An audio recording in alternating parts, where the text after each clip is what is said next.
Hi அஸ்ஸலாமு அலைக்கும் பிஎம்ஸ்ல இன்றைக்கி நீங்கள் பார்க்க போகிறது ஜூடியோ ஷோரூம் தாங்க. அபுதாபி ஷாபியாவில் தான் இவங்க நியூலி ஓப்பன் பண்ணியிருக்கிறாங்க. ஸோ நிறையா யூனிக்கான கலெக்ஷன்லாம் வச்சுருக்கிறாங்க. இது எங்கே இருக்குதுன்னு கேட்டிங்கன்னா சாபியா பார்க்கு கிட்ட தான் இருக்குது. அங்கே போனீங்கன்னாவே உங்களுக்கு தெரியும், நல்ல பெரிய ஷோரூமாக இருக்குது.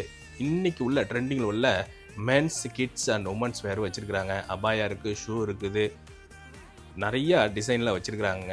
நீங்கள் அந்த சைடாக போனீங்கன்னா விசிட் பண்ணி பாருங்கள். இப்போ தான் நம்ம சேனலை நீங்கள் புதுசாக பார்க்குறதா இருந்தால் உங்களுக்கு பிடிச்சிருந்துச்சின்னா அப்படியே நம்ம சேனலையும் சப்ஸ்கிரைப் பண்ணிக்கங்க, லைக் பண்ணுங்கள், கமெண்ட் பண்ணுங்கள், உங்கள் ஃபேமிலி அண்ட் ஃப்ரெண்ட்ஸ்க்கு ஷேர் பண்ணி விடுங்க. இணைய வழியாக இணைந்திருப்போம். நன்றி.